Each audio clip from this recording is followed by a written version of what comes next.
भारत और अमेरिका के बीच लंबे समय से अटकी ट्रेड डील अब फाइनल हो गई है। कल देर रात अमेरिकी राष्ट्रपति ट्रंप ने उसका ऐलान किया। ट्रंप ने कहा कि अमेरिका ने भारत पर 50% के टैरिफ को घटाकर 18% कर दिया है। अब आपको बताते हैं इस डील की 10 बड़ी बातें, जिनमें सबसे बड़ी बात यह है कि भारत और अमेरिका के बीच ट्रेड डील पर बात पूरी तरह से बन चुकी है। और अगली बड़ी बात यह है कि जो टैरिफ है, यूएस ने भारत पर 25% टैरिफ को घटाकर 18% कर दिया है, जो कि बहुत बड़ी राहत है। रूस से तेल खरीदने पर लगे 25% पेनल्टी को भी हटाया गया है। यानी अगर हम देखें तो कुल मिलाकर 50% टैरिफ को घटाकर अब 18% कर दिया गया है। इस तरह से एक बड़ी राहत दी गई है। यूएस से भारत $500 बिलियन का इंपोर्ट करेगा, ये ट्रंप का कहना है। और आपको बता दें, यूएस और वेनेजुएला से कच्चा तेल भारत खरीदेगा, यह भी ट्रंप ने कहा है। और इसके अलावा gems and jewellery, textile, agri, engineering goods को एक बड़ी राहत मिलती हुई दिखेगी इस ट्रेड डील की वजह से। और अब भारत सबसे कम टैरिफ वाले देशों की लिस्ट में शुमार हो चुका है। इफेक्टिव टैरिफ 35% से घटकर अब 12 से 13% की रेंज में है। और पीएम मोदी ने राष्ट्रपति ट्रंप को भारत की ओर से धन्यवाद दिया। तो ये 10 बड़ी बातें हैं कल से आज तक में। तो आपको हम बताना चाहेंगे कि ये जो ट्रेड डील हुई है, इसको लेकर दिग्गजों ने क्या रिएक्शन दिया है, वो भी आपको दिखाते हैं। पिता का हाथ हरदम रहे, पता नहीं थोड़ा सा बीच बीच में भटक जाता है। तो from a mood perspective it is very positive. आपको याद होगा हम बजट के दिन भी मिले थे। आई थिंक मूड बहुत ही थोड़ा सा नेगेटिव सा था, किसी का हाथ नहीं उठ रहा था कुछ लेने के लिए। तो to that extent I think ये डील एक वापस से कॉन्फिडेंस लाता है। बट ऐसा नहीं है कि आज ये डील अनाउंस हुई और आज ही हम 28,000 पे पहुंच जाएंगे। But it's I think very very positive news after long time. Market को जो एक बोलते हैं ना, एक कैटलिस्ट चाहिए था, वो एक कैटलिस्ट के रूप में ये डील आई है। हमने डोमेस्टिक इकोनॉमी स्टिम्युलेट करके टैरिफ की एडवर्स इम्पैक्ट को हटा दिया। बट जैसा आप जानते हैं, डॉन को समझना मुश्किल ही नहीं, नामुमकिन भी है। तो वो क्या करेंगे, उसके डर के मारे एक तलवार लटक रही थी।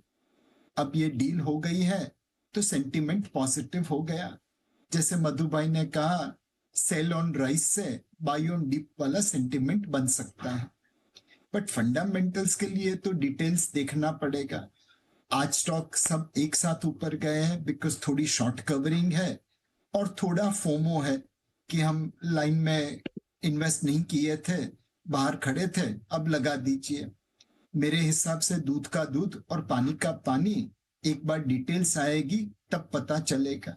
मार्केट का जैसे मैं देखता हूँ ना, कि अभी एक फियर हो गया था कि क्या हो जाएगा मालूम नहीं, राइट। बिकॉज एक तो प्राइस सपोर्टिव नहीं है और दूसरा ये अमेरिका अपने ट्रेडिंग का सबसे बड़ा पार्टनर है। अमेरिका इस देश में एफडीआई और एफआईआई का सबसे बड़ा इन्वेस्टर है, राइट। और अमेरिका सबसे बड़ा रिच कंट्री है और मोस्ट पावरफुल कंट्री है। तो एक जो फियर होता है कि बहुत अगर संबंध अच्छे नहीं है तो ये कौन से एक्सटेंट तक हो सकता है ना, वो फियर चला गया। तो मेरे हिसाब से, और दूसरा है क्या है, भैया राकेश भैया हमको बताते थे, ये सब चीज नफे का दारू है। At the end of the day यहाँ पे पैसा बनेगा ना तो ही लोग फॉलो करते हैं, तो ही लोग लेने को आते हैं। तो आज मैं खुद आपको बोल रहा हूँ, आज मेरी टोन में आपको दिख रहा होगा एक बदलाव है, क्योंकि पोर्टफोलियो ठीक है।